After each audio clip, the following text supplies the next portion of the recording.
Muy bien, vamos a iniciar entonces con la sesión de consultas académicas de esta semana.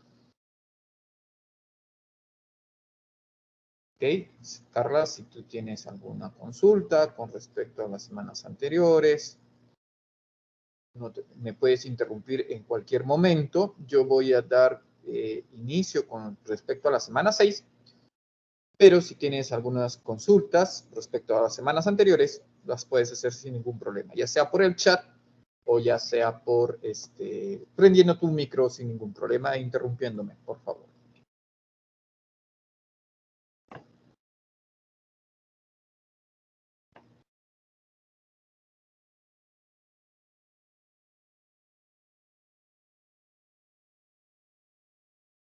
Un momentito, siempre acá haciéndome un poco de pleito el sistema con el PDF.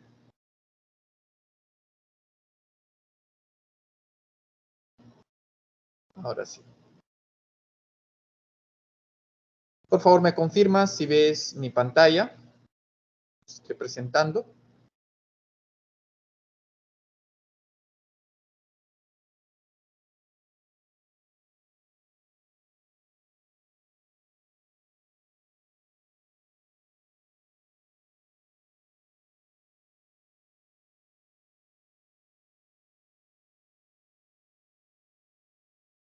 Bien, vamos a dar inicio entonces con la sesión de esta semana. Esta semana toca hablar acerca del sistema digestivo. La semana pasada nosotros hemos visto el tema de nutrición, que consiste básicamente en que nosotros, los organismos, podamos transformar materia para poder obtener energía y luego materia que será utilizada para poder construir macromoléculas en nuestro propio organismo. Ahora, cuando estamos hablando de la etapa de la digestión o el sistema digestivo, está en bastante correlación con respecto a lo visto la semana pasada. ¿Por qué? Porque si bien es cierto, en la semana pasada nosotros hemos partido de los nutrientes, y el tema es nutrición, obviamente, en esta semana que hablamos del sistema digestivo, la digestión es cómo nosotros vamos a transformar los alimentos justamente para obtener esos nutrientes. ¿Ah? O sea, en ese contexto es lo que nosotros nos vamos a mover. O sea, la digestión, repito, es el proceso por el cual nosotros obtenemos los nutrientes a partir de los alimentos. ¿Y esto qué quiere decir? Significa que no todo alimento va a ser un nutriente. Nosotros podemos consumir alimentos que no son ricos en nutrientes, como por ejemplo lo que conocemos como la famosa comida chatarra o las bebidas muy azucaradas. No se constituyen como alimentos nutritivos, se constituyen simplemente como alimentos o alimentos no tan nutritivos. Pero es diferente cuando, por ejemplo, comemos nosotros lentejitas con un bistec o con un huevo montado, ¿no? Ahí nosotros sabemos que el alimento es nutritivo. En ese contexto nos vamos a mover, ¿ya? Y el sistema digestivo va a ser ese ente que se encargue de poder desarrollar el proceso de transformación de los alimentos a la obtención de nutrientes. Bien, entonces acá lo que nos colocan el sistema digestivo, nos colocan que puede ser, de acuerdo a sus estructuras, puede ser incompleto o, incompleto o completo. No. Es incompleto si es que hay una cavidad digestiva con una sola abertura, ¿no? Que generalmente nosotros denominamos como boca ancha. Y puede ser completa cuando existe el tracto digestivo como tal y vamos a tener las dos aberturas, lo que constituiría la boca y el ano. Entonces tenemos incompleto e completo. Luego, en otro tipo de clasificación podemos tener que el sistema digestivo se puede, digamos, la digestión en realidad se puede clasificar como intracelular, si todo el proceso de transformación del alimento ocurre dentro de la célula. Extracelular quiere decir si es que parte de este proceso de transformación ocurre fuera de la célula y luego va a ser dentro de la célula. Y extracelular, cuando es completamente fuera de la célula, en el tracto digestivo como tal. Es decir, dentro del tracto digestivo se va a transformar el alimento para obtener nutrientes y recién los nutrientes han de ingresar a nuestras células. Bien, nos colocan aquí también la relación entre ingestión, digestión, absorción y reabsorción. Tema también interesante aquí. Y en ese contexto nosotros vamos a tener lo siguiente. Alimentos y nutrientes los separan muy bien. Repito, no es lo mismo hablar de alimentos y nutrientes. Generalmente los nutrientes están contenidos en alimentos, pero también puede haber nutrientes solos, como por ejemplo glucosa, como por ejemplo aminoácidos, que son constituyentes de nuestros nutrientes. Ahora, estos nutrientes se van a obtener por la ingestión, ¿no? La ingestión se lleva a cabo en la boca, que es una cavidad especial que está protegida por un epitelio especial, donde se va a llevar el tipo de digestión mecánica. ¿Y por qué le decimos tipo de digestión mecánica? Es un tipo de digestión mecánica porque vamos a emplear procedimientos físicos que nos ayudan a la transformación. Y este procedimiento físico es bien conocido como masticación. O sea, es un procedimiento físico. Ahora, una vez que ya hemos hecho este procedimiento, luego sigue la digestión. Es decir, viene la transformación como tal, en donde, repito, puede ser mecánica o en su mayoría química. ¿Y por qué química? Bueno, si la mecánica daba procesos físicos para la transformación, la química lo hace por acción enzimática, ¿ya? Enzimática. Y esta transformación enzimática también comienza en la boca, pero se constituye en su máximo desarrollo, su máximo dinamismo en el estómago y los intestinos. Ahora, ¿para qué me sirve a mí la transformación mecánica? La transformación mecánica sirve mucho para poder desmenuzar, triturar el alimento, es decir, volverlo más pequeño, particularlo. Cuando lo estamos particulando, eso da opción a que la transformación química sea más eficiente. Cuanto más pequeñas sean las partículas de alimento, más eficaz va a ser la transformación química. Por eso es importante que se dé la transformación mecánica. Bien, una vez que ya están transformados, viene la etapa de absorción. Entonces, la absorción se va a dar en el intestino delgado. Pero, profe, también acá menciono este intestino. Claro, porque parte de la función intestinal es terminar netamente la transformación de los alimentos para obtener los nutrientes. Pero en esa misma región también se va a dar la absorción. En este caso, nosotros tenemos el intestino delgado, donde se va a absorber todos los nutrientes que se han ido transformando. Eso significa que no todo el intestino delgado va a digerir, sino que una parte, la parte anterior del intestino delgado, se va a encargar de la digestión, o sea, la región del duodeno, mientras que las dos otras regiones van a dedicarse exclusivamente ya a la absorción. ¿Y qué van a absorber? Van a absorber, pues, monómeros, ¿ya? Monómeros, recordemos, de proteínas un polímero, carbohidratos, los polisacáridos son polímeros, los ácidos nucleicos son polímeros, ¿ya? Entonces, en este caso, los nutrientes tienen que ser monómeros, por eso monosacáridos, ácidos grasos, glicerol, aminoácidos, bases nitrogenadas y fosfatos, ¿no? Estas bases nitrogenadas, por ejemplo, y los fosfatos generalmente vienen de la digestión de los ácidos nucleicos.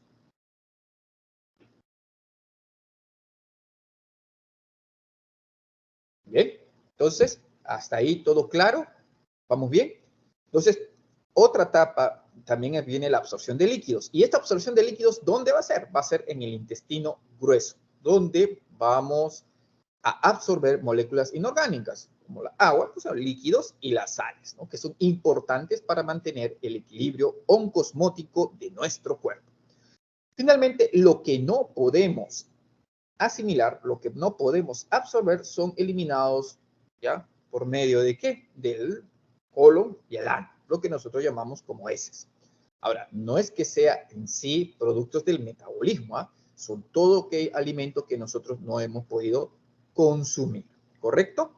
Muy bien, hasta ahí ¿Todo claro? ¿Alguna duda? Carla, ya sabes, cualquier duda lo escribes por mensaje o me interrumpes con tu micrófono.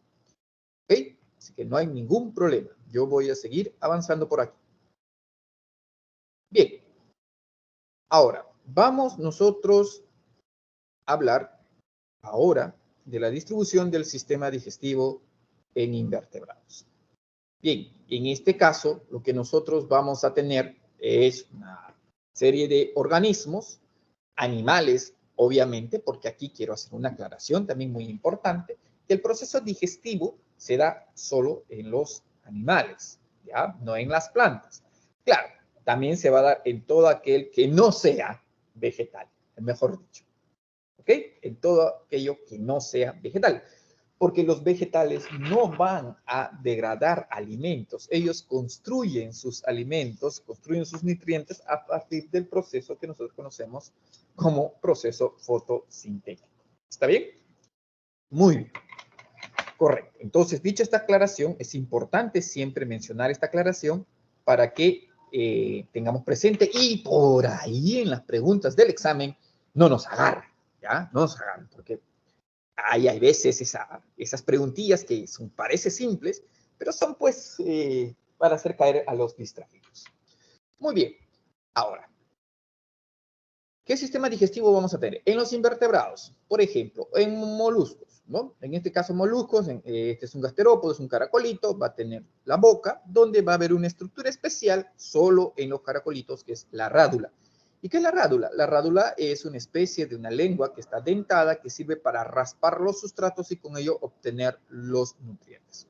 Va a tener su esófago, va a tener el estómago y va a tener un hepatopáncreas, ¿no? Una estructura que en nosotros está bien marcada la diferencia, pero en ellos es hepatopáncreas. Luego el intestino con el cual se va a absorber y finalmente tenemos el ano. Por lo tanto, este es un sistema digestivo completo.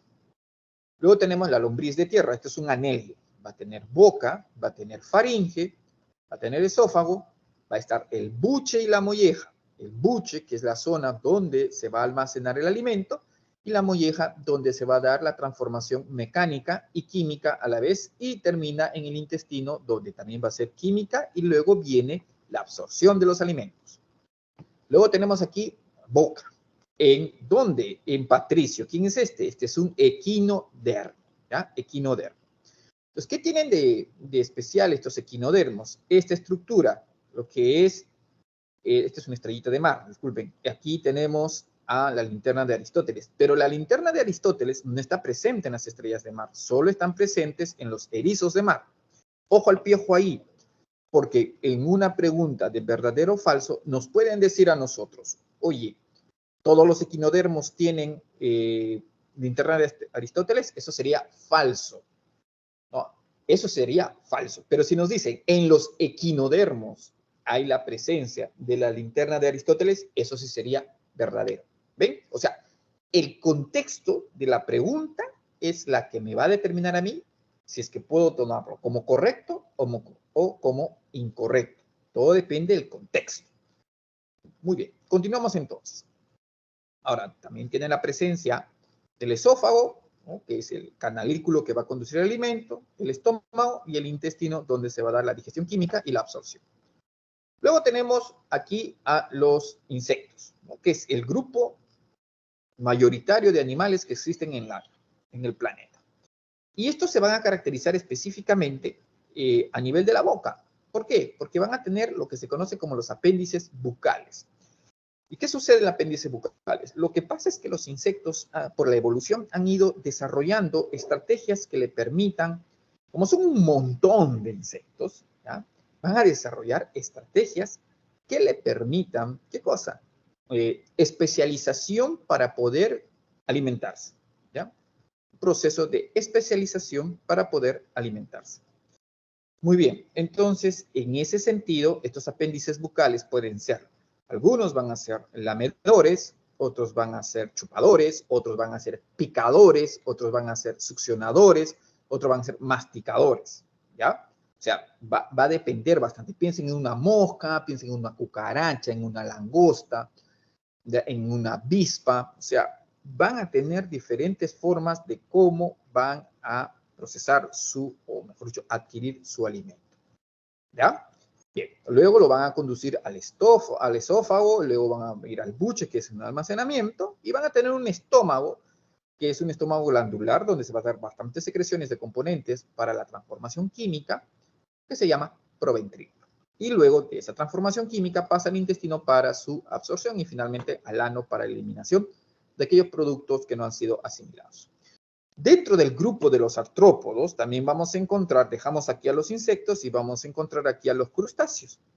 Entonces los crustáceos también van a tener, bueno, apéndices bucales a nivel de la boca, van a tener un esófago, pero la diferencia es que entre el estómago y el intestino va a haber un molinillo gástrico que se conoce también como hepatopáncreas, ¿ya? En donde estos, por la condición en donde viven, van a procesar sus alimentos gracias a la presencia de hepatopáncreas, mientras que el otro grupo, los insectos, van a tener un estómago glandular. ¿Correcto?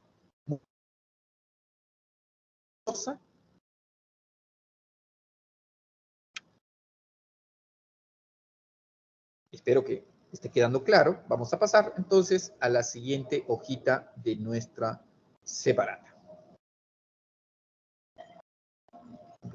Entonces nos colocan aquí las gráficas indicándonos algunas cuestiones. Ahora, ¿por qué nos ponen los nidarios? Ya. En el caso de los nidarios, aquí se va a dar pues la digestión intracelular. ¿Por qué? Porque ellos no tienen un sistema digestivo como tal, ¿no? Entonces, ahora, si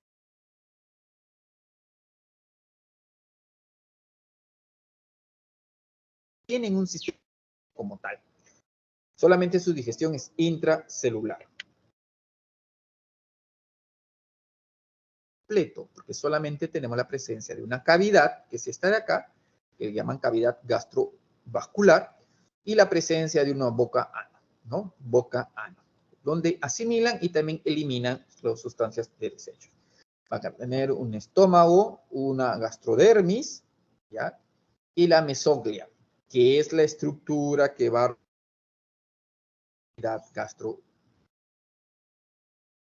rodeado también de una epidermis externa. Ahora, en la parte superior vamos a ver unos apéndices de aspecto filamentoso que son tentáculos. Y en estos tentáculos vamos a encontrar unas células especializadas que son los nematocistos. Estos nematocistos son una...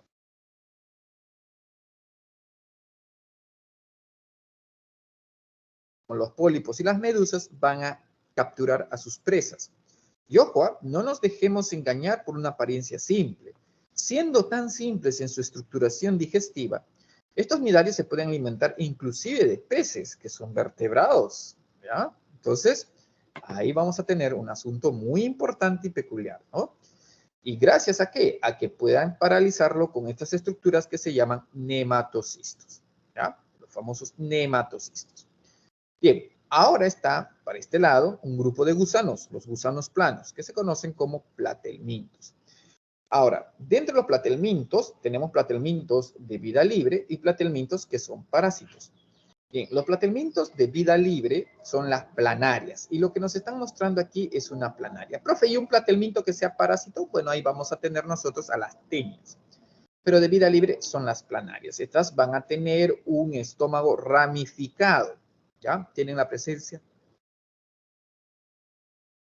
de una boca-ano también, hay la presencia de una faringe, del tubo digestivo que ustedes ven ramificados, aquí va a estar un proceso de digestión y aquí va a haber el proceso de ingestión. Ahora, dejamos a la planaria y vamos a otro tipo de gusanos, que son los gusanos anillados, que se conocen como anélidos también, y cuyo ejemplo lo hemos visto anteriormente. Acá, ¿qué cosa encontramos? La separata nos muestra la ubicación, ¿no? La regionalización de su sistema digestivo. Tenemos a la boca, tenemos a la faringe, el esófago, el buche, que es un centro de almacenamiento, la molleja, la trituración mecánica, y el intestino, donde se va a dar la transformación química y posteriormente su absorción. Tenemos a los insectos, ya que es un tipo de artrópodos, y aquí nuevamente vamos a tener ya una mayor complejidad en cuanto a su sistema digestivo. Vamos a tener a la faringe, a la boca, ¿no? Claro, primero la boca, donde vamos a encontrar glándulas salivales, el esófago, del esófago continuamos al buche, donde se va a almacenar, el proventrículo, que es más o menos como un estómago glandular, los ciegos gástricos. Le dicen ciegos porque son unas aberturas, son unos pequeños conductos, pero que no desembocan en ningún lugar, ¿no? Terminan abruptamente, por eso se le dicen ciegos gástricos. Vamos a tener el mesodeo, el proctodeo, ¿ya? Y al nivel del mesodeo vamos a encontrar el túbulo de Malpighi, pero esto pertenece más que nada a su sistema excretor, solamente para ver la conexión que existe entre el tubo digestivo y el sistema excretor. Luego tenemos el recto y el ano. ¿Hasta ahí todo claro? ¿Alguna duda dudosa? Pasamos para pasar a la siguiente. ¿Qué tal? ¿Qué tal, Namie?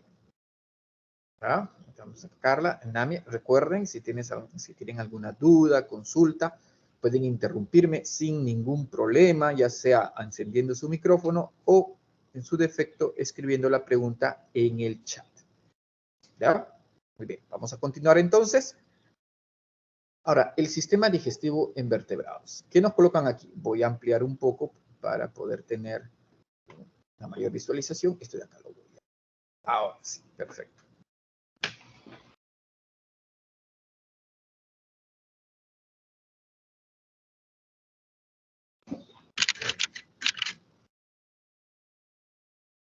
Bien.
Hola, hola, hola. ¿Me escuchan?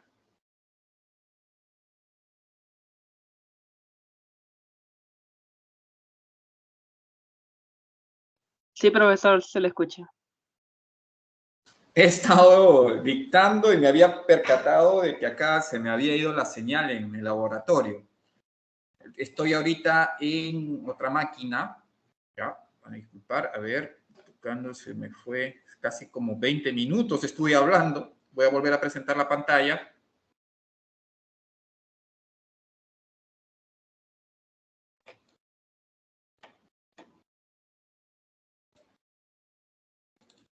Un momentito, por favor.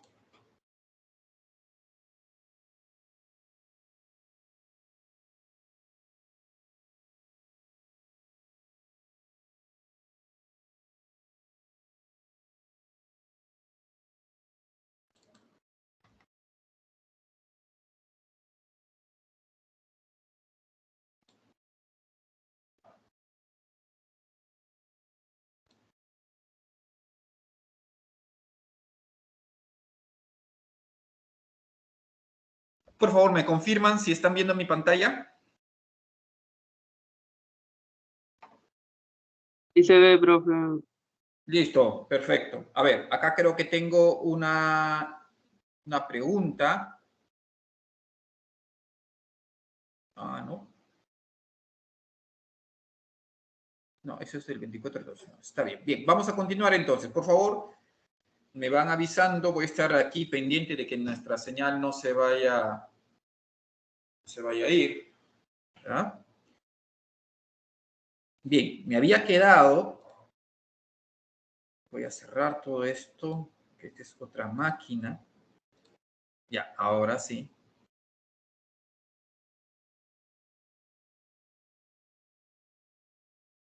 Estaba iniciando en esta de acá, cuando detecté que ya se había ido, había avanzado todo lo demás, pero ya se había ido. En vertebrados, sí. Muy bien. Entonces, dentro de lo que es el sistema digestivo de vertebrados, lo que nosotros vamos a encontrar son modificaciones de acuerdo al tipo de alimentación. O sea, ustedes deben siempre tener presente que todas las estructuras que un organismo tiene van a depender exclusivamente del tipo de modus vivendi, ¿ya?, que poseen. Entonces, en ese contexto, ya hemos hablado de lo que eran los invertebrados, ahora venimos a lo que son los vertebrados. En el caso de los vertebrados se cumple que todos van a tener el sistema digestivo completo. ¿Verdad? Sistema digestivo completo. Significa que el tracto va a tener un orificio de entrada y un orificio de salida. Nami, los tubos de Malpighi, la pregunta que me estás haciendo, ¿sirven para qué? Para poder producir los desechos. ¿Ya? Los túbulos de Malpighi, ahí se van a encontrar lo que se conoce como estructuras filtradoras que permite obtener el asunto de los desechos metabólicos. ¿Ya? Esa es su función principal, los túbulos de Malpighi, formar los desechos de metabolismo. ¿Cuál metabolismo? Metabolismo del nitrógeno. ¿Correcto? Esa es la función. Vamos a continuar entonces, así sigan dándome las preguntas. Hola Carla, ¿qué tal? Discúlpame, se me había ido la señal, yo estaba avanzando, ya, pero ahora sí, ya con todo y celular voy a estar presente si es que no se me vaya a ir la señal. Yo ahorita estoy en el laboratorio, en la facultad, y parece que han estado haciendo reparaciones. Continuemos entonces. Basado en eso, lo que nosotros vamos a tener aquí es, en el caso de los reptiles, ¿cuál es la modificación específica que los reptiles tienen, según acá la gráfica? Es que su cuerpo es diseñado de manera longitudinal tubular, ¿no? Por lo tanto, todas las estructuras que van a tener estos tipos de reptiles, o sea, específicamente las serpientes, ¿no? Es que sus órganos, como ven en la gráfica, van a ser bien estirados. Entonces vamos a tener una lengua, en realidad es mal llamada lengua, pero ya se quedó con esa terminología, una lengua. En este caso es un sistema olfatorio, ¿ya? Es un sistema olfatorio, en donde van a detectar moléculas olorosas y por ahí detectar las moléculas, específicamente las aminas, que los organismos, como los ratones, libera. O sea, es una manera de detectar. Tenemos la tráquea, acá está el corazón, está el esófago bien extendido. Tenemos un pulmón, el estómago y todo lo que es el intestino. Al igual que las aves, como lo vamos a ver más adelante, estas no tienen o no separan lo sólido y lo líquido. O sea, el sistema digestivo tiene una convergencia con el sistema excretor. Por lo tal, esa convergencia del sistema excretor con el sistema digestivo se denomina cloaca. ¿Ya? La cloaca. Ahora, ¿cuál es una modificación especial? Una modificación especial que tienen aquí las serpientes, específicamente las serpientes venenosas, es la glándula del veneno. La glándula del veneno es una glándula salival modificada, ¿ya? Una glándula salival modificada que hace que el veneno se produzca. Entonces, esa secreción es la que se va a producir y con ello vamos a tener nosotros que estas serpientes inoculan el veneno para, en primer lugar, matar, o mejor dicho, en primer lugar es inmovilizar, en segundo lugar es matar y tercero es digerir. ¿Ya? Bien, acá tengo una pregunta. ¿Por qué es la difusión y la ósmosis por qué es la difusión y la ósmosis en la membrana celular? Ah, no, ¿qué es? ¿Por qué es, profe? Profe, ¿qué es la difusión y la ósmosis en la membrana? Ya, Héctor, tú te acordarás que la membrana cumple muchas funciones. La primera es darle perímetro, ¿no? Le hacen confinan a la célula, le dan una privacidad, le dan una identidad a la célula. Ahora bien, esta membrana es la que se encarga de varias funciones.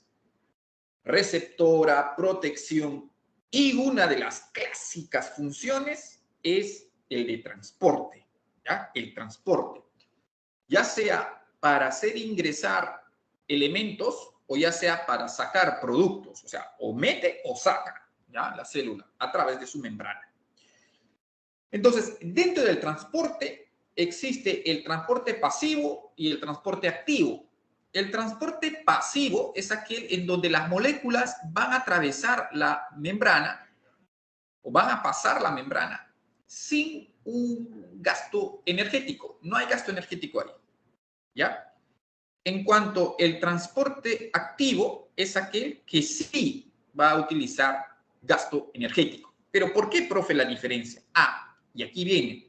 Como una analogía, mi estimado Héctor. Subir escaleras y bajar escaleras. Cuando uno baja las escaleras es fácil, no cansa mucho, porque estamos yendo a favor de la gradiente de gravedad, ¿no? De una zona alta a una zona baja. Entonces, ahí estamos. En cambio, cuando tenemos que subir, tenemos que ir en contra de la gravedad. Entonces, hay que darle más esfuerzo. Ahí se utiliza más energía. El transporte activo es porque lo que movemos es en contra de la gradiente, en contra de la concentración, de una zona de menor concentración a una zona de mayor concentración. Ahí hay que meterle punche, o sea, ahí se gasta energía. Pero el transporte pasivo es aquel que mueve de una zona de mayor concentración a una zona de menor concentración.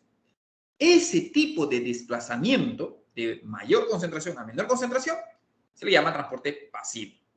Y uno de los ejemplos del transporte pasivo es la difusión y la ósmosis. ¿Ya? Son transporte pasivo. Entonces ahí apunta la difusión y la ósmosis que se dan en la membrana, es un tipo de transporte pasivo. Ahora, específicamente la difusión puede ser difusión simple y la difusión facilitada. La difusión simple es aquel que no necesitas nada, ¿ya? Nada para atravesar la membrana. Lo haces porque lo haces, sin ningún problema. ¿Quiénes pasan por ahí? El oxígeno, el CO2, la urea. No necesita nada. Es la difusión simple. Luego viene la difusión facilitada. En la difusión facilitada vamos a encontrar, por ejemplo, aquellas moléculas que se mueven porque existe un canal o un transportador que es de naturaleza proteica. ¿Ya? En otras palabras, una puerta que les permite entrar. ¿Ya? Y por ahí se mete o también puede salir. Ejemplo de eso es la glucosa, que tiene su transportador de glucosa. ¿Ok? Bien. Y luego la ósmosis es un tipo de difusión facilitada, pero ya se le llama como ósmosis, se le trata así como ósmosis. ¿Para qué? El movimiento del agua. Y el movimiento del agua sucede, ¿ya? Sucede gracias a la presencia de unas estructuras que se llaman acuaporinas. Entonces, el agua entra y sale siempre, siempre a favor de su gradiente. ¿Ok? Repito, siempre lo va a hacer a favor de su gradiente. Entonces, eso es importante. Todos los tipos de transporte, Héctor, es a nivel de la membrana. ¿Correcto? ¿Me dejé entender, mi estimado Héctor? ¿Alguna otra duda?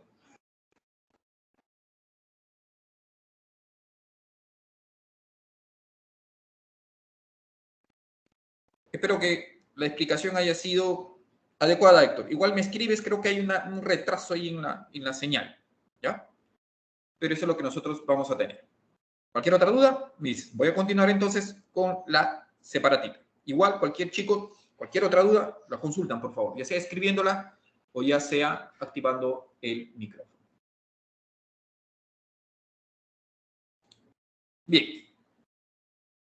Ahora, a nivel de las aves, el aparato digestivo. Bueno, las aves tienen una modificación y la modificación la tienen a la altura de la región anterior del tracto digestivo. ¿Y cuál es esa modificación? Bueno, la modificación en la presencia de un pico, ¿no? La boca ha sido modificada a tener un pico. Con ese pico van a colectar, ¿ya? Van a colectar, ¿qué cosa? Su alimento, ¿ya? Colectan su alimento. Ahora, ese alimento va a bajar por la faringe, va a bajar por el esófago y el buche. Y ustedes se dan cuenta que cuando se alimentan las gallinitas, el pollito, el gallo, siempre empiezan a sacar pecho. Sacan pecho, sacan pecho, sacan pecho. ¿Ya? Eso porque se va a ir llenando el buche. Una vez que se llena el buche, luego las gallinitas van, comen piedritas y esas piedritas las llevan de frente a ¿dónde? A lo que se llama como la molleja. ¿Ya? La molleja. Ahora, esta molleja también se le llama estómago glandular o proventrículo. Ahí es donde, con ayuda de las piedritas, van a empezar a la trituración. ¿Correcto? Entonces, se tritura y luego pasa ya al estómago glandular, en donde ya empieza la digestión química. ¿Ya? Empieza la digestión química. Y luego pasa al duodeno, yeyuno, ilion, y al igual que los reptiles, hay una convergencia entre lo que es el sistema excretor, uroexcretor, y el sistema digestivo. Esa convergencia es la cloaca y por eso las gallinitas depositan, o sea, cuando excretan, lo hacen tanto sólido como líquido a la vez. Bien, entonces eso es lo que tenemos con respecto al sistema digestivo. Bien, ahora, a ver, por aquí creo, antes de hablar de pececitos, tengo otro. Ah, la cadena transportadora de electrones. Ya, ok, Jacqueline, no hay problema. Vamos a la cadena transportadora de electrones. Entonces, para ello, voy a dejar de presentar aquí un rato para presentar, voy a buscar la otra separata porque la cadena transportadora de electrones se tiene que explicar con la gráfica para poder entenderla mejor.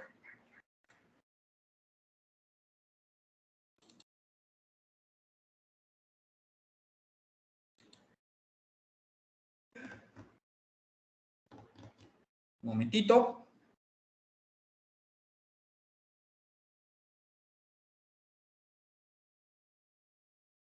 A ver, un ratito. Se ha colgado, un ratito. Si pasa un ratito, no te preocupes.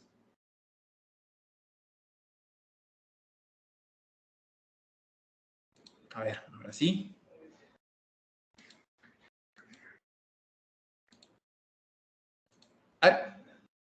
¿Ven mi pantalla? Confírmenme, por favor.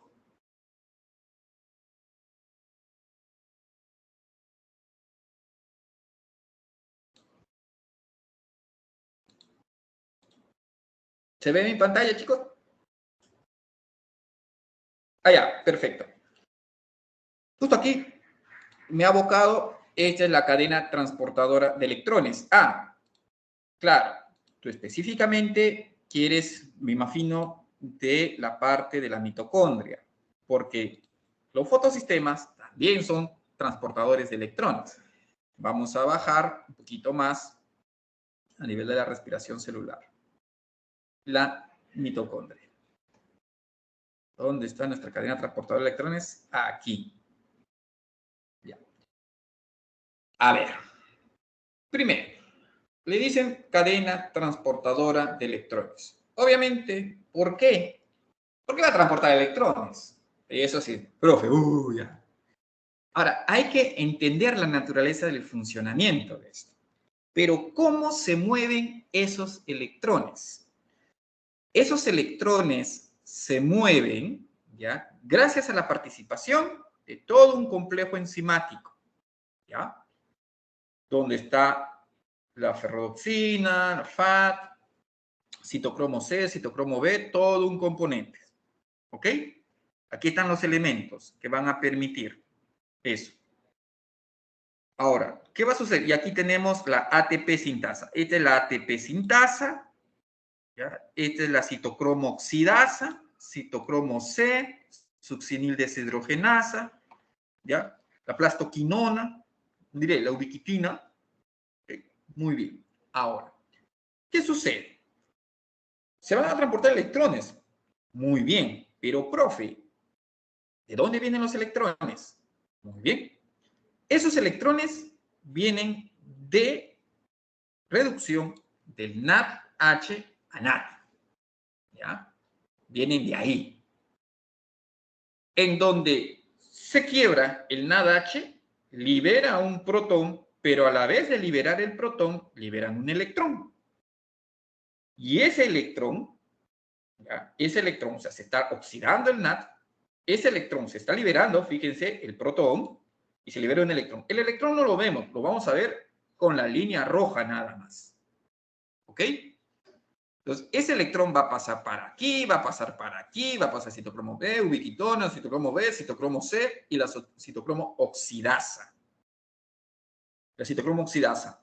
Ah, pero ¿qué sucede? En la citocromo oxidasa, como es un electrón, el electrón va a ser inestable, va a volver inestable a cada uno de estos componentes. Y estos componentes, por estar inestables, ser inestables, van a estar moviéndose de un lado al otro, lo están peloteando al electrón, ¿ya? Lo pelotean.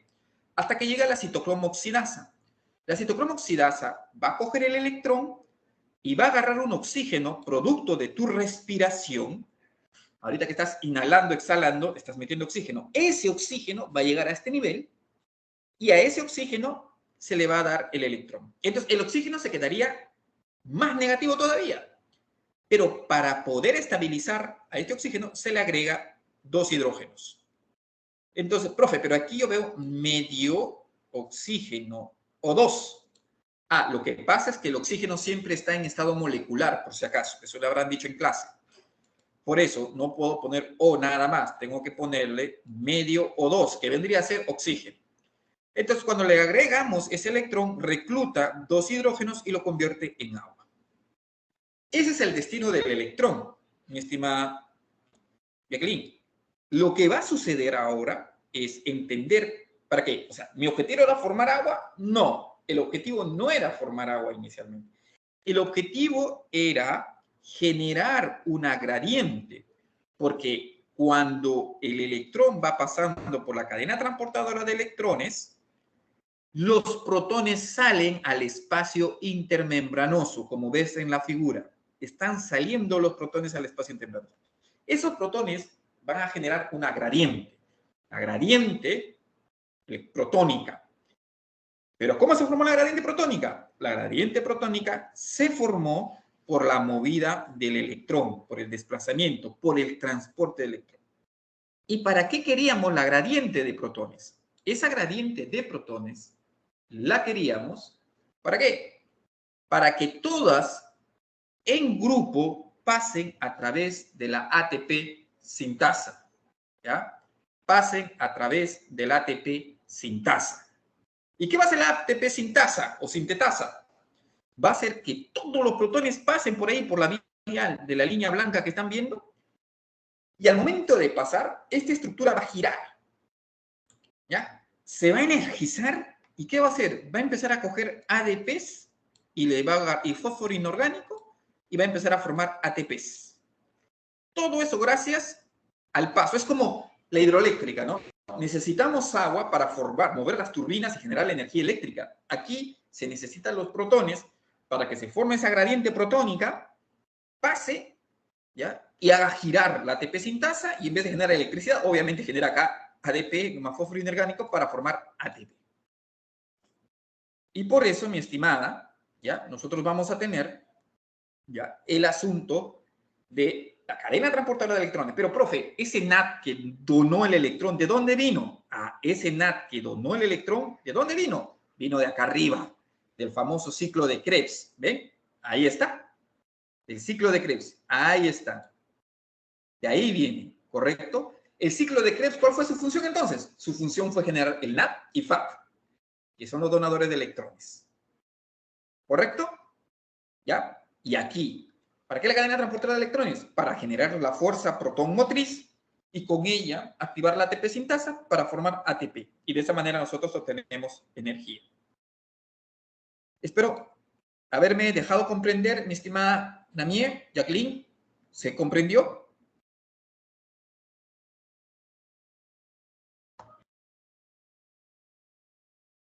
Espero que sí, ¿ya?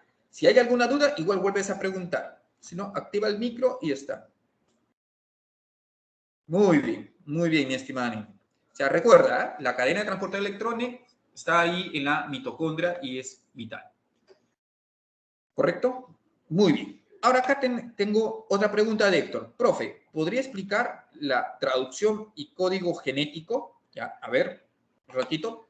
Para eso tendría que abrir la semana 1, 2, 12, ¿no? No, es la semana 3, si no me equivoco.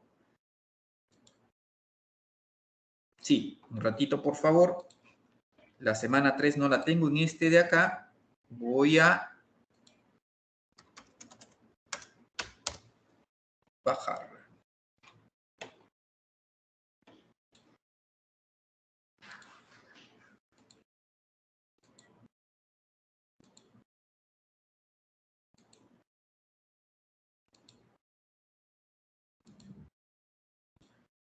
Un ratito. Voy a bajar del Drive.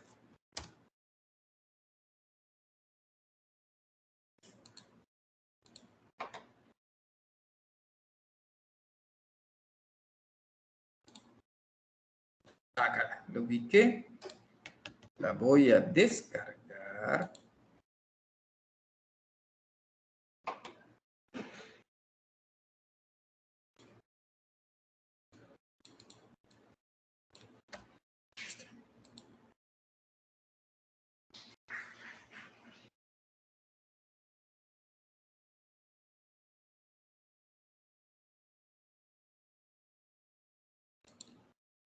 Ay, no. Tiene que abrirse como archivo, no en la web.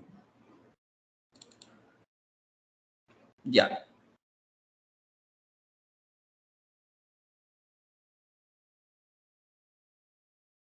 Bien, se ve aquí lo que es el código genético. ¿Estás viendo, Héctor? Espero que sí. Ya.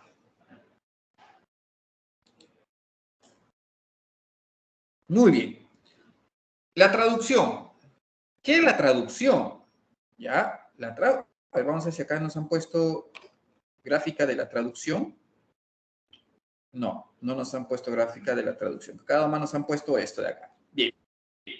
Vamos a enseñarlo con esto, no hay problema. No necesitan ser muy expertos en esto porque no, las preguntas son superficiales. Traducción. ¿Por qué se le dice traducción? Traducción se le dice, ¿ya? Porque se cambia el lenguaje. Por eso la palabra traducción, ¿ya? Se está cambiando el lenguaje. ¿Y cuál es el lenguaje que estoy cambiando? El lenguaje de nucleótidos al lenguaje de aminoácidos. Repito, del lenguaje de nucleótidos al lenguaje de aminoácidos. Y por eso se le dice traducción. ¿Dónde ocurre la traducción? La traducción lo hacen tanto los eucariotas como los procariotas. ¿En dónde específicamente? En los ribosomas. ¿Ok?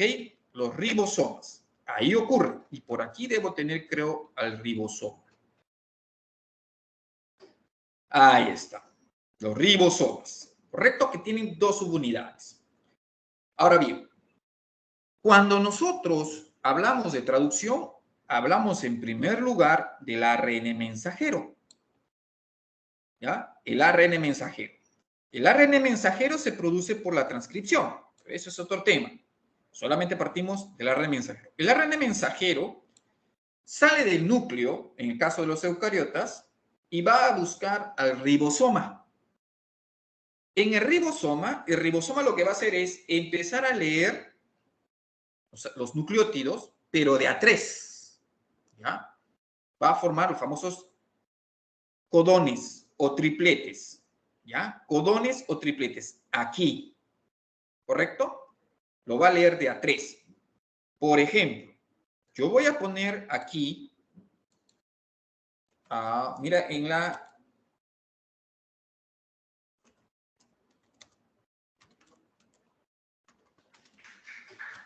Voy a poner este, por ejemplo. ¿Ya? Voy a ponerlo aquí en... Ahí está. Ese triplete, digámoslo así. ¿Ya? Lo va a tener. El ribosoma lo va a leer por tripletes. Esos tripletes se reconocen como codones. ¿Ya? Codones. Entonces, para que el ribosoma sepa lo que significa el codón, necesito un diccionario, porque estamos en traducción. Necesito un diccionario. ¿Quién es mi diccionario? Mi diccionario es el código genético.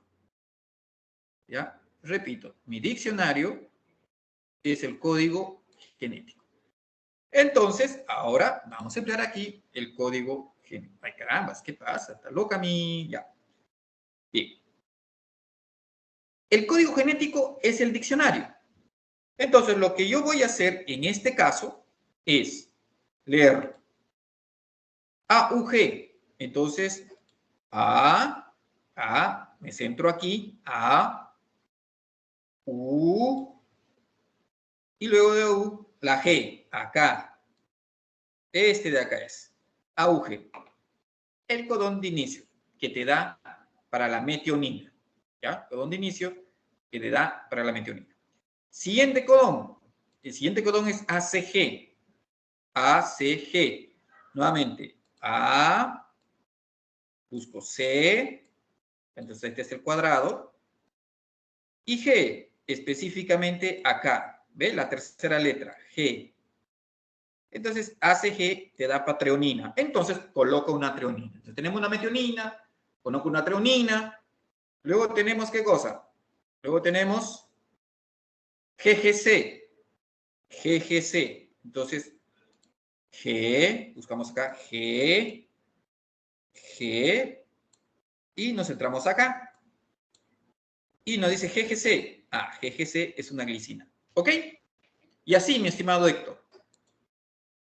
La traducción entonces es la formación de proteínas, pero como la traducción es un cambio de lenguaje de nucleótidos a aminoácidos, necesitamos un diccionario. ¿Quién es ese diccionario? El código genético que establece la correlación entre lo que es un triplete, o sea, un codón, y el aminoácido correspondiente. ¿Ok? Entonces, eso es lo que es la traducción y el código genético. ¿Me entendiste, Héctor? ¿Hay alguna duda? Profesor, ¿y eso de lo que dice stop, cómo es? ¿La ribosoma Ya. sigue Lo que produciendo? sucede es que en algún momento las proteínas tienen su tamaño. O sea, si yo voy a iniciar con el AUG, tengo que terminar. Las proteínas tienen que, cuando se está sintetizando, se tiene que terminar la traducción. ¿Cuándo la traducción se termina? Se termina cuando el ribosoma lee este, o ese, esos 3 rojitos, cualquiera de los 3, nunca los 3, cualquiera de los 3. Por ejemplo, lo que yo les di era WAG, ¿ve? Acá al final es WAG, o sea, cuando el ribosoma lee WAG, se disocia, hay una disociación. ¿Ya? Se disocia y por ende es lo que nosotros vamos a tener ahí. ¿Correcto, Héctor? Profesor, ¿y debo aprenderme toda la tabla o nos van a dar? No te aprendas la tabla, hijo, no. Solamente apréndete lo que es el AUG, ¿ya? El AUG. Nada más. No se te va a aprender toda la tabla, no, solamente se te va a preguntar si es que se lee o no se lee el codón. Entonces, si se lee o no se lee el codón, eso es ya auge. Si tú ves que tiene una secuencia auge, sí se va a leer el codón. ¿Está bien? O sea, profesor, bajo todo el codón mismo, ¿debe ver solamente un AG en cualquier lado o debe ver en el principio para que lo produzca? Claro, va a buscar siempre, en primer lugar, el AUG. Todas las proteínas tienen un AUG como inicio. ¿Ya? El primer AUG, ahí empieza la traducción. Los otros AUGs que encuentra dentro de la proteína ya es metionina, metionina, metionina. Pero recuerda, todo comienza con un AUG. ¿Ya? Ya, profesor, gracias, gracias. Listo, recuerden, ¿eh? Todo comienza con un AUG.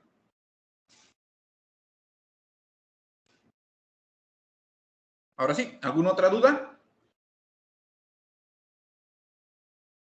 Bien, vamos a contar. Yo quiero que me den una venia de 3 minutitos nada más. Máximo 3 minutitos. Voy a traer el cargador de la computadora. Un ratito, 3 minutitos y ahorita vengo.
Muy bien, ya estoy de regreso. Bien, ¿alguna otra duda? Para seguir explicando entonces la parte de esta semana, voy a continuar entonces con la explicación. Un ratito voy a hacer esto para que no se me vaya a colgar.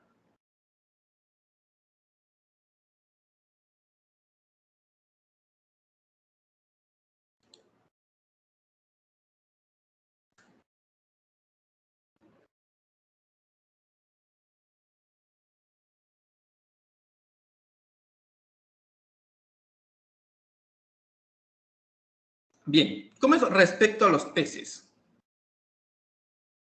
Respecto a los peces, nos colocan aquí, ¿no? Tenemos una boca, la faringe, el esófago, el hígado, hay unos ciegos pilóricos, un estómago. O sea, básicamente ya en los peces encontramos una similitud con respecto a nosotros. ¿Ven? Ano, recto y todo ello. O sea, básicamente es ahí. La única diferencia es los ciegos pilóricos. En los rumiantes sí hay una cosa muy simpática. Y es que aquí el estómago está compartimentalizado. ¿Ya? Estómago compartimentalizado. ¿Qué significa un estómago compartimentalizado? Ah, que está con regiones específicas. ¿Y cuáles son esas regiones específicas? Bueno, primero con la boca, en donde los rumiantes tienen, ahí no vamos a encontrar caninos, por ejemplo. Ahí encontramos incisivos y unos grandes molares bien desarrollados.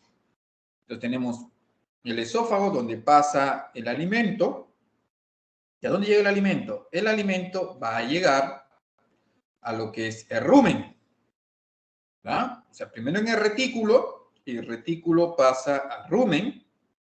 En el rumen va a darse la degradación por parte de las bacterias celulíticas junto con el retículo, y luego regresa a la boca. ¿Ya? A eso se le llama el acto de rumiar. Y luego ya pasa a lo que es el omaso y el abomaso. ¿Ok? O sea, son 4, el estómago está repartido en 4, en lo que es el retículo, el rumen, el omaso y el abomaso. Y luego ya de ahí viene el intestino delgado, donde se da la asimilación de todos los componentes. Y finalmente vamos a tener el intestino grueso o grande, en donde ya se da todo aquello que no se puede asimilar, ¿no? Y como se alimenta de pasto, generalmente las heces de los rumiantes son de color verde, con alto contenido de metano, por cierto.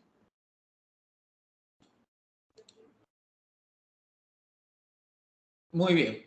Luego tenemos nosotros aquí lo que es el sistema digestivo humano, ¿no? Un poquito mayor conocimiento que tenemos nosotros, o más familiarizado.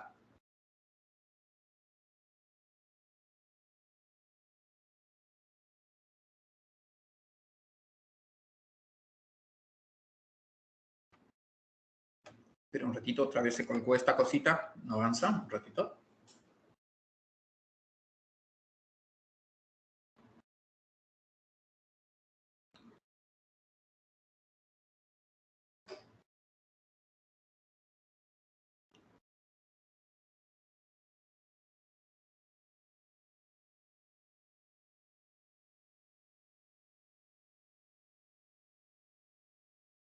Bien. Ahora sí. Bueno, nosotros sabemos que esto es una vista general de lo que es el sistema digestivo humano. Vamos a tener la ingestión. En cuanto a ver. Profe, ¿podría explicar los tipos de células en el tejido conectivo? Ya. A ver, cuando nosotros hablamos del tejido conectivo, vamos a saber que es un tejido con abundante matriz extracelular, ¿ya?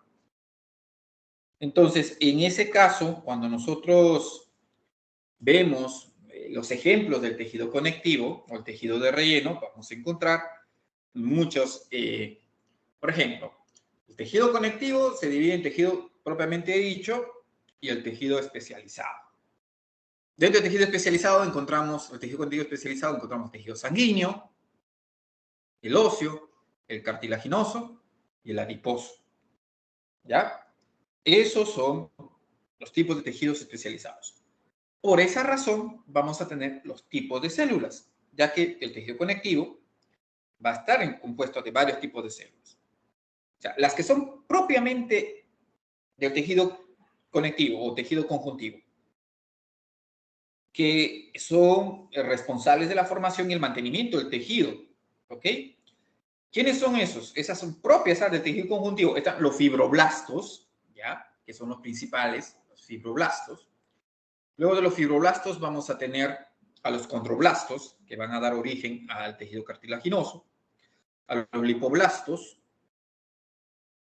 al tejido adiposo, y a los osteoblastos, al tejido óseo, ¿no? Osteoblastos. Ahora, los fibroblastos son fusiformes. Esos son propias del tejido conectivo, o sea, propiamente dicho, el tejido conectivo, el tejido conjuntivo. Como te digo, esta se va a encargar de producir el colágeno, va a producir todo. Luego van a estar los condroblastos. Repito, para el tejido cartilaginoso joven. Luego vamos a tener a los osteoblastos, para lo que es las células jóvenes, óseas. Las células adiposas, ¿ya? Estas que se van a derivar de las células mesenquimatosas. Bien, células adiposas, dejamos que van a dar al origen del tejido adiposo, o sea, al tejido conjuntivo especializado. Luego tenemos las células conjuntivas libres, ¿ya? Que van a estar junto con ¿qué? Los eritrocitos, los glóbulos blancos. Luego vamos a tener a los macrófagos, vamos a tener a los plasmocitos, a los mastocitos, las células sebáceas. O sea, todo lo que forma parte del tejido sanguíneo, que es parte del tejido conjuntivo. ¿Ya? Entonces, eso es lo que nosotros encontramos a raíz del tejido conjuntivo. ¿Ok, mi estimado Héctor? Son ese tipo de células que vamos a encontrar. ¿Alguna otra consulta? ¿Ya? Me hace nada más. Ahora prosigamos. La digestión, ¿no? Con respecto a la digestión, entonces tenemos aquí la ingestión, que se da igual a la boca. Luego tenemos la deglución. Luego tenemos el proceso digestivo, que está en amarillo. Propiamente dicho, que comienza también en la boca. ¿Por qué? Porque ahí va a estar la alfa-amilasa. Ahí se inicia también el proceso digestivo. O sea, en la boca nuestra hay transformación mecánica y transformación química, ¿no? Tenemos los dos tipos de transformación. Luego tenemos en el estómago, que se va a dar la digestión, y también en el intestino delgado. ¿Por qué? A nivel del duodeno, porque ahí van a llegar los productos del páncreas y del hígado.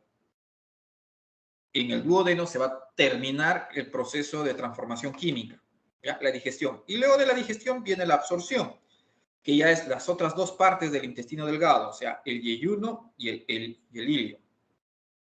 Y finalmente tenemos la digestión en el intestino grueso, donde los alimentos no asimilados ya son eliminados bajo la forma de las heces, ¿no?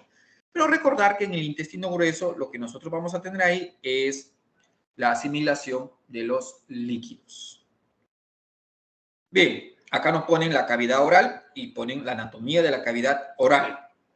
En este caso, nuestra cavidad oral tenemos las piezas bucales,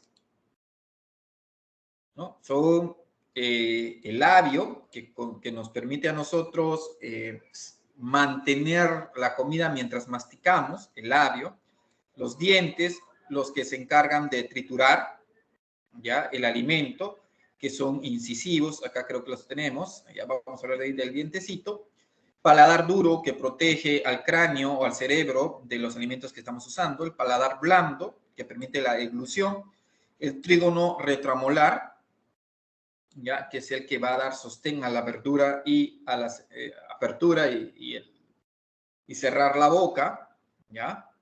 Luego la lengua, que son los encargados, la estructura encargada de mover y formar el bolo alimenticio, a la vez que también nos permite sentir los sabores. La úvula, ¿no? Que es el sensor para la deglución. Las amígdalas, ¿no? La mucosa bucal, la que va a dar la lubricación, o sea, permite formar el mucus, o sea, la saliva, que va a dar la lubricación a los contenidos, al bolo alimenticio y que pueda pasar tranquilamente por las demás partes del sistema digestivo. Y el piso de la boca donde se sostiene la lengua, ¿no? Tenemos aquí las encías, que son las estructuras musculares que van a permitir el sostén de los dientes. Y hablando de los dientes, aquí tenemos la estructura dental, ¿no? Dada por la corona, que es la parte visible del diente, y la raíz, la parte que está enterrada en la encía. Entonces, está presente por una cobertura que conocemos como el esmalte, que es el color blanco característico, que aquí va a llegar a posicionarse las bacterias, ¿no? Tenemos la dentina, que es la que va a formar el esmalte, la pulpa, que es la región que está inervada, ¿no? Y vascularizada, inervada y vascularizada. Entonces, cuando la caries comienza acá arriba no duele, duele cuando llega aquí.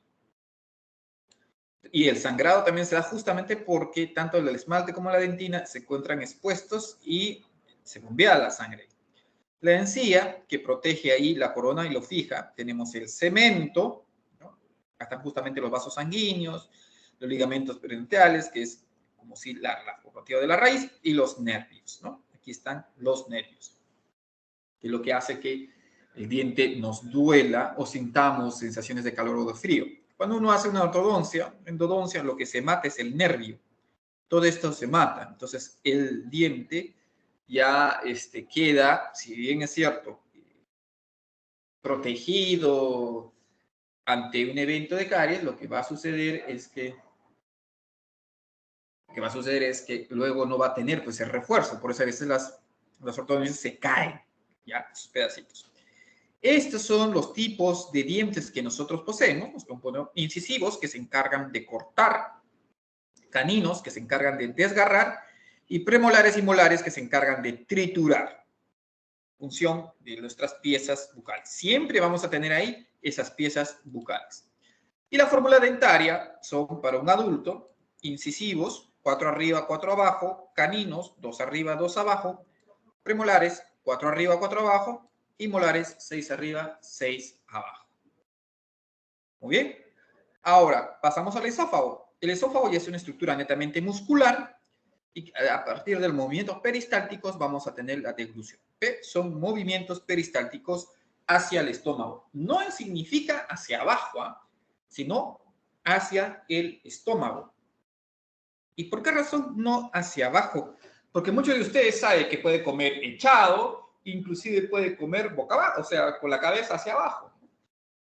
Ahí estamos colgando de cabeza y si ustedes comen, igual, por el movimiento peristáltico, ese bolo alimenticio tiene que llegar al estómago. ¿Sí? Muy bien. Y luego justamente aquí encontramos el estómago. Pero tenemos aquí una pregunta. Uy, Héctor, borraste tu pregunta. Ya.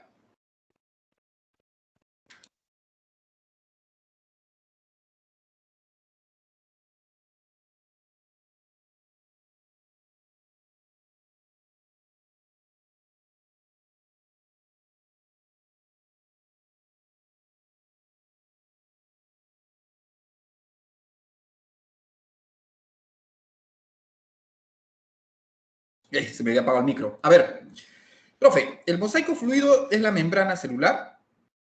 Es el modelo que se propone a cómo está estructurado la membrana celular a través de un mosaico. ¿Por qué mosaico? Porque existe una heterogeneidad de componentes, ¿no? No todo es lípido, no todo es proteína, no todo es carbohidrato. ¿Correcto? Entonces, el mosaico fluido es el modelo que se acepta de la estructura de la membrana celular. ¿Y cuál es la diferencia y función de la glucoproteína y glicoproteína? Héctor, es lo mismo. Gluco o glico es lo mismo. ¿Ya? Ahora, ¿por qué le dicen glico o glucoproteína? Porque es un complejo entre un esqueleto proteico que está forrado por carbohidratos. ¿Y cuál es la función de las glucoproteínas en la membrana? En primer lugar, sirven para identificar a la célula.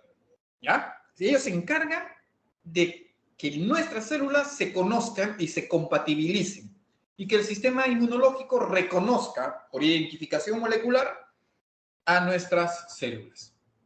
Cosa que si existe una célula que no tiene estas glicoproteínas, porque cada grupo celular, cada tipo de células, tienen su tipo de glucoproteínas. ¿Ya? ¿Específicamente qué, mi estimado? No. Glucoproteínas y glicoproteínas es lo mismo. ¿Ya? Son iguales. Son iguales, ¿correcto? Son iguales. ¿Y qué son? Son una glucoproteína, o glicoproteína, es esqueleto proteico, ¿ya? Más agregados de carbohidratos. ¿Cuál es la diferencia? Diferente es el proteín glico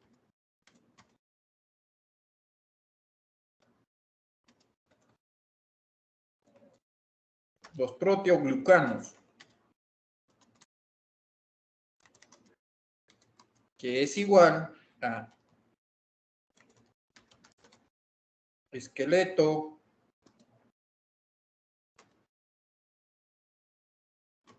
lúcido más un poco ya, ahí está. Una cosa es gluco o glicoproteína y otra cosa es el proteoglucano. Ambos son carbohidratos y proteínas, pero ¿cuál es la denominación? La diferencia es quién es más. Las glicoproteínas, lo que es más es la proteína y lo que es menos es el carbohidrato. En cambio, un proteoglicano, lo que es más es el carbohidrato, lo que es menos es la proteína. ¿Ok? Profesor, ¿podría repetir eso, por favor? Claro. Las glucoproteínas, o sea, el mayor componente son las proteínas. El mayor componente. Y lo que forra unos agregados son los carbohidratos. El menor componente son carbohidratos. Eso es glucoproteína. Y un proteoglucano, ¿dónde vemos proteoglucanos? Los proteoglucanos son parte del tejido conectivo, por ejemplo. ¿Ya? En la matriz extracelular son los proteoglucanos. En donde el esqueleto proteico es de naturaleza glucosídica, es el carbohidrato, más un poco de proteína. Esa es la diferencia. ¿Ok?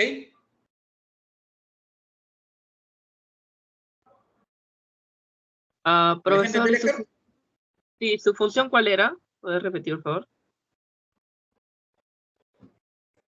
De la glicoproteína, sus funciones son identificación celular, comunicación celular, que son las glicoproteínas, acción enzimática, porque hay unas enzimas que son glicoproteínas, ¿ya? En cambio del proteoglicano, su función es relleno del tejido conectivo y producción en mucus. El moco es proteinglicano, ¿ya? Las mucosidades. Esa es la diferencia. No se te va a preguntar a tal nivel, pero para que ya no estés un poco ahí con la duda, es la diferencia. En el examen no te van a preguntar qué es el proteoglicano, qué es una glicoproteína y diferencias. Más vamos a preguntar sobre glicoproteína, pero cuando es admisión, en admisión sí pueden dar lo que es el término de proteoglicano.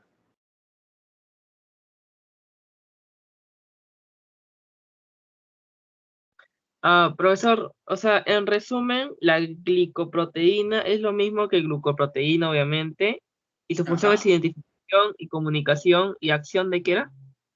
Enzimática. Ok. ¿Ya? Porque hay unas enzimas que son glucoproteínas, ¿ya? Están forraditas ahí con su carbohidrato.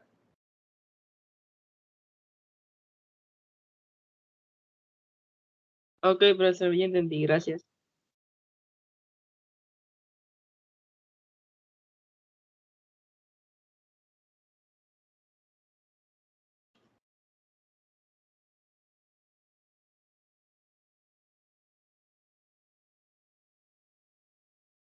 Bien. Chicos, está fallando mi red. ¿Ya? Por si acaso, si se va la red, no desesperéis, yo hago todo lo posible y regreso. No sé qué está pasando aquí en la ciudad universitaria. Pero parece que está fallando la red. No se puede cortar ahorita. Sigamos entonces. Bajamos aquí al estómago. A nivel del estómago, miren, esta es la parte, han seccionado el estómago, vamos a tener lo que es el fundus, en la parte superior. Aquí tenemos el cardias, aquí está la válvula que es el cardias, que impide el reflujo, ¿ya? Aquí tenemos el píloro en el canal pilórico, ¿ya? Que impide que del intestino pase al estómago de regreso, ya son esas dos válvulas. Tenemos la curvatura menor, la curvatura mayor, tenemos el antro pilórico, y aquí el píloro, tenemos la incisura angular y el píloro, ¿no? Que son cardias, píloros, son las válvulas del estómago. Acá da origen al duodeno, ¿no? A cada lado tenemos las células que conforman estas, que están en estas regiones. Tenemos las células parietales, que van a sintetizar el factor intrínseco y el ácido clorhídrico, típico del estómago. Tenemos las células principales, que van a producir el pepsinógeno, ¿ya? que se va a actuar en pepsina gracias a la producción del ácido clorhídrico, que convierte el pepsinógeno en pepsina. ¿Ya? Y luego tenemos aquí a las células G, que van a producir la gastrina, ¿ya? Que lo va a mandar a la circulación, que es una hormona. Por eso la flechita está hacia acá afuera. Y vamos a tener las células mucosas, que va a producir el moco, que va a proteger al estómago, va a forrar al estómago, y lo protege obviamente de la acción del ácido clorhídrico, que es ácido, que tranquilamente puede quemar del paquete muscular del estómago. Bien, aquí tenemos otra pregunta.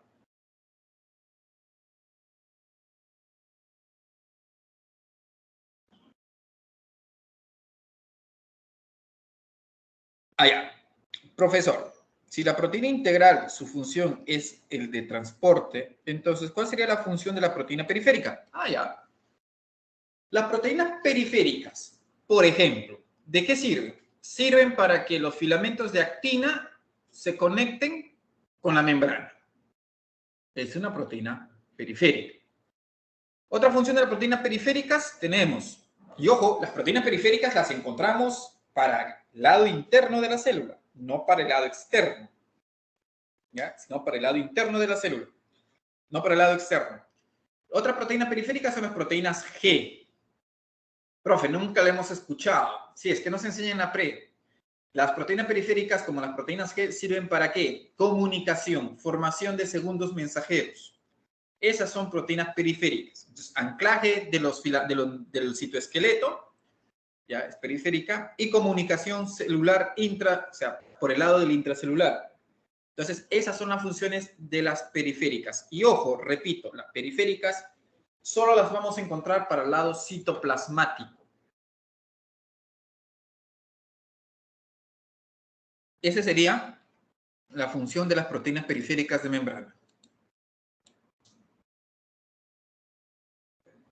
¿Ok, Héctor?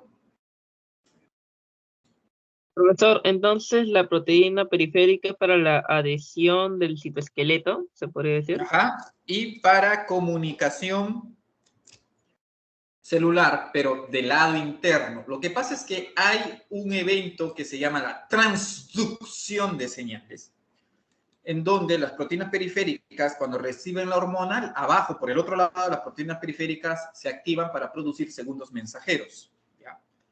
Esa es la función de proteína periférica.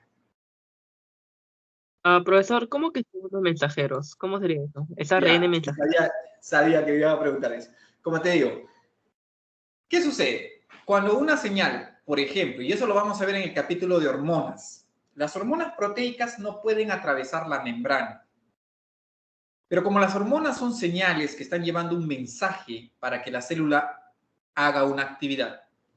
Entonces, la proteína periférica, las hormonas proteicas llegan a los receptores, que pueden ser glicoproteínas, llegan a los receptores. Y una vez que están en los receptores, estas no van a pasar. Entonces, ¿quién lleva el mensaje? Van a hacer de que la señal produzca un cambio en conformación en la membrana y active a las proteínas periféricas internas. Y estas proteínas periféricas internas son las que lleven el mensaje, ¿ya? Para producir, ¿qué cosa? El AMP cíclico. Y esto lo vamos a ver en capítulo de coordinación química, ¿ok? El AMP cíclico. ¿Y qué hace el AMP cíclico? Forma un segundo mensajero. ¿Por qué segundo mensajero? Porque el primer mensajero era la hormona, ¿ya? El segundo mensajero es el AMP cíclico, que se produjo gracias a la acción de las proteínas periféricas. Eso lo vamos a ver con mayor detalle en, repito, el capítulo de la semana 7-8, que es coordinación química. Profesor, profe, tengo una duda. Dime. La producción de vacuolas es obviamente un almacén y entonces se sale de la célula misma, pasando. No, la vacuola no se sale de la célula. Lo que la vacuola se forma desde el Golgi y llega y se fusiona con la membrana, y al fusionarse con la membrana se libera el contenido. ¿Ok? Profesor, pero para llegar a para llegar a la pared, tiene que atravesar la membrana. ¿Eso lo haría la proteína integral entonces? Ya, en cierto modo, mi estimado, no quiero que te profundices porque técnicamente la vacuola está protegida por una proteína que se llama la clatrina. La clatrina llega a la membrana y encuentra a una proteína que es la ARP, que es una proteína de anclaje de clatrina, que es una proteína periférica.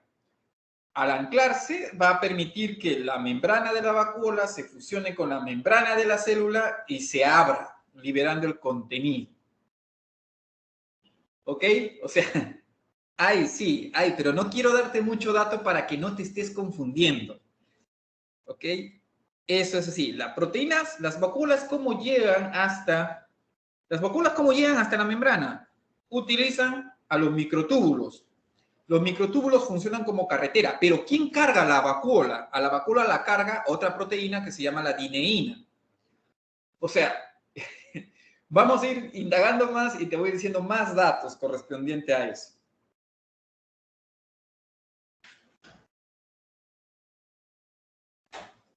Ok, profesor, gracias. Solo tenía esa duda. ¿Ya? O sea, ya, tu proteína periférica, no te preocupes. La función de la proteína periférica es tu comunicación celular. Más allá, la PRE no te va a preguntar. ¿Ya? No va a profundizar más allá. ¿Correcto? Profesor, ¿comunicación celular sería con otra célula entonces? ¿O porque está dentro? O sea, no sale. ¿Cómo Claro, es que así? la comunicación celular puede ser una célula que está, por ejemplo, el hipotálamo que manda una señal al páncreas. Son células distantes.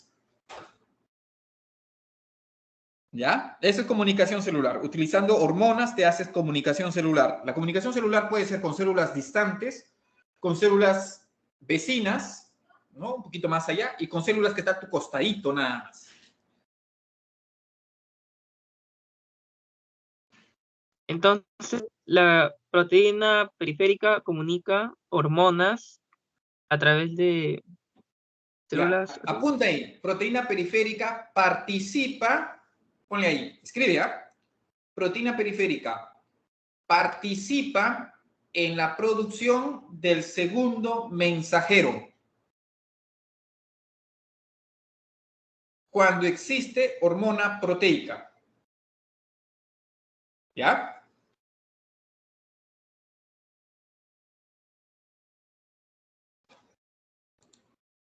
¿Lo escribiste?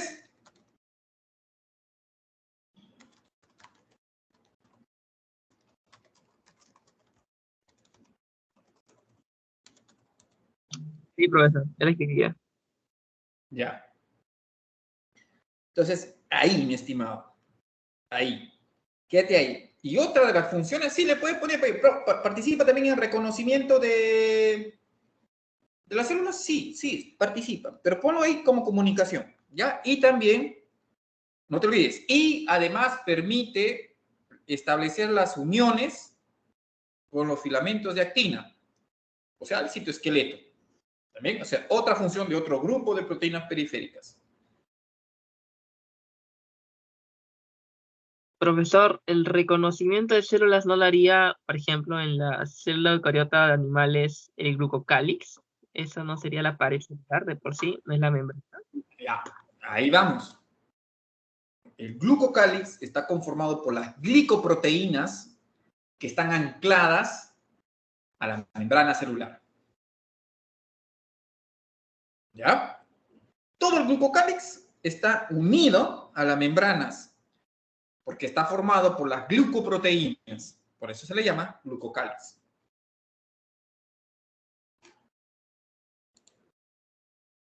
Allá, pues, Voy a, ya, ya, mira, voy a poner imágenes un ratito. Aquí te voy a mandar una imagen de lo que es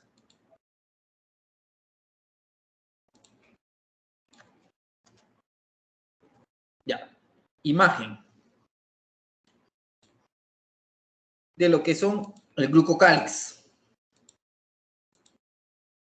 Y si te das cuenta, casi todo está formado por proteínas que son integrales. ¿Ya? Y aquí está otra que funcionan como...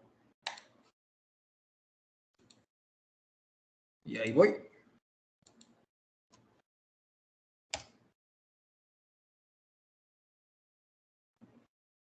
¿Ya? ¿Cómo funciona el glucocáliz? Por eso te digo comunicación celular, varias de esas cositas también.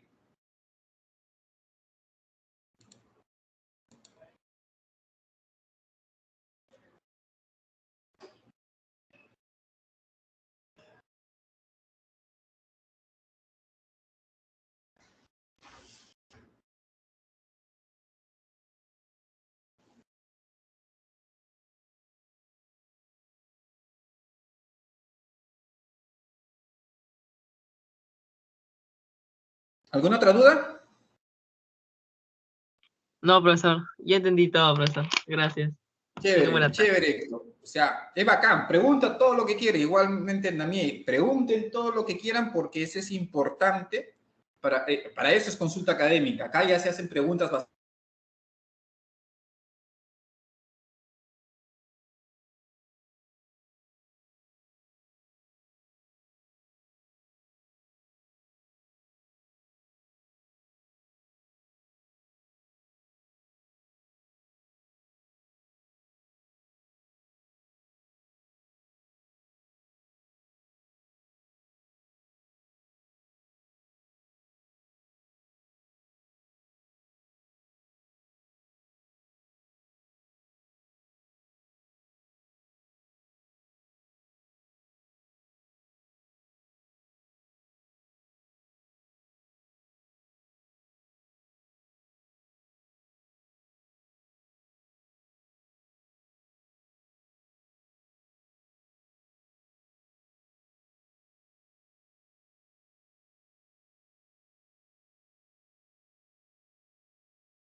Hola, hola.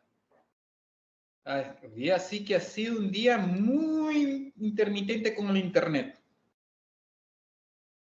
Bien. Nene, ¿me escuchas? Ahí está. Tengo una pregunta ahí. Dice, profesor, sobre el sistema lanzadera. ¿Por qué uno produce más que el otro? Ah, ya. Tú estás hablando, te estás refiriendo a la lanzadera malato-aspartato y la lanzadera gliceril trefosfato, ¿no? Esas son las lanzaderas. Entonces, ya, ¿qué pasa con las lanzaderas? Un ratito estoy informando.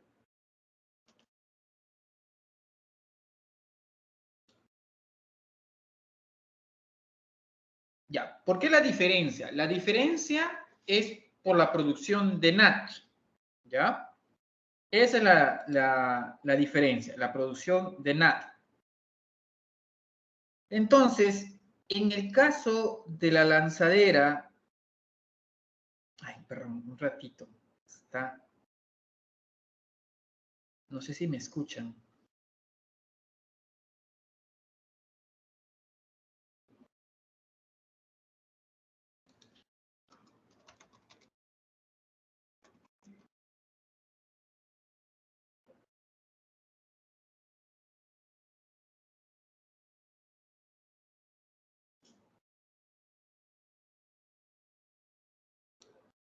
Ahora sí, ya.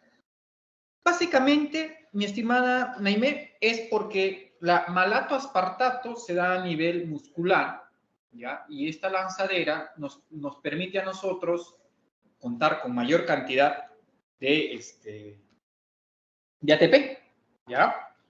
Entonces, la diferencia es justamente por cuántos NAD producen. ¿Ya? Básicamente, esa es la diferencia.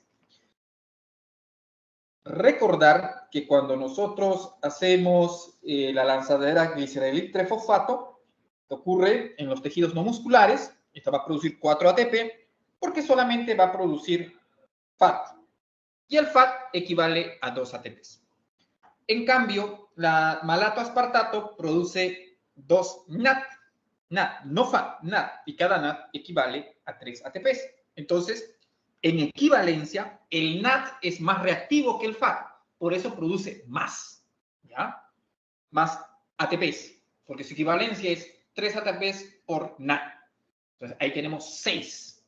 En cambio, el FAT produce, disculpe, el glicerídeo trefosfato produce FAT. Y cada equivalencia de FAT es 2 ATPs. ¿No? Es por el tipo de molécula intermediaria que van a producir. ¿Ya? Eso es importante. ¿Ok? Espero dejarme entender, Jacqueline. Si tienes una duda, dímela nada más y volvemos a la explicación. ¿Ya?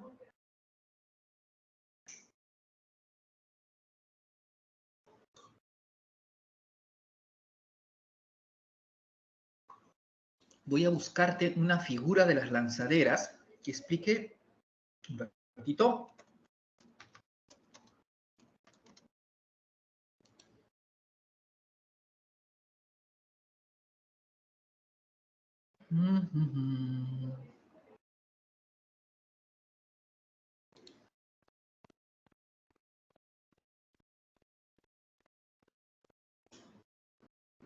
Esta no es.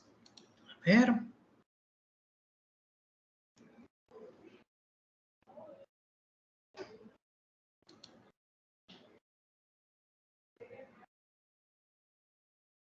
Ya.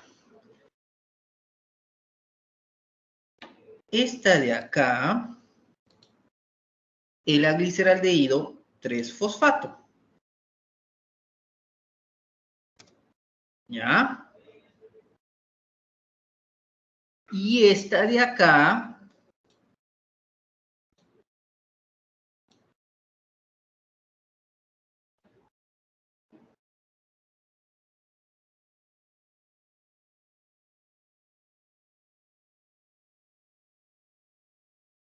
espérate.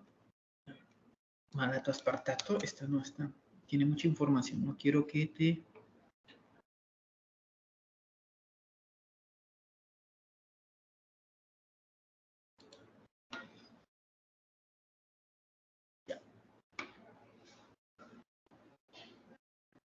Ya, aquí está la lanzadera malato-aspartato. Ya. Como te vas a dar cuenta, uno produce un FAT, que es la gliceralilo 3-fosfato, y la otra produce NAT, que es el que va a valer 3.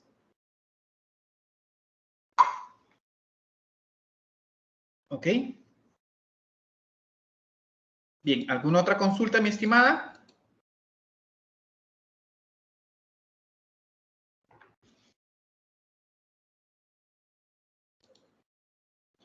No, ahorita no estoy presentando el PPT, Jackie, porque estaba atendiendo a tus preguntas. ¿Ok? Te los he pasado links en donde están las gráficas que te explican una y otra lanzadera. Ya, sí, no, es que las lanzaderas no están en las separatas.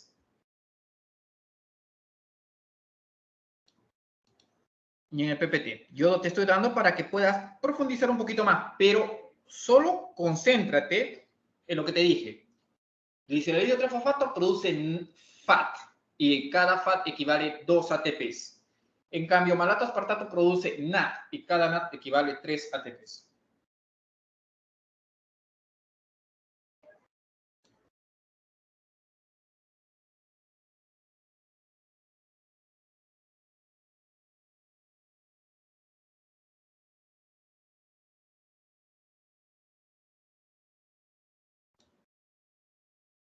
Bien, ¿alguna otra consulta, mi estimada? A ver, busca por ahí, nos quedan unos pocos minutos. Igual, si no, tenemos las otras consultas académicas o de lo contrario ya el otro lunes podemos verlo sin ningún problema.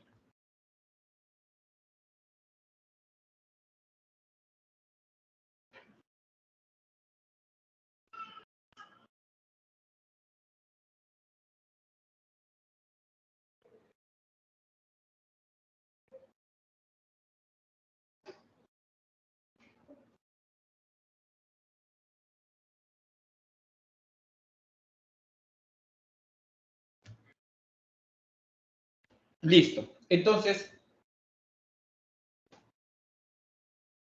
ya, con eso hemos terminado, mi estimada. Nos estamos viendo el próximo lunes. Cuídate mucho y que tengas un bonito inicio de semana. Hasta la próxima.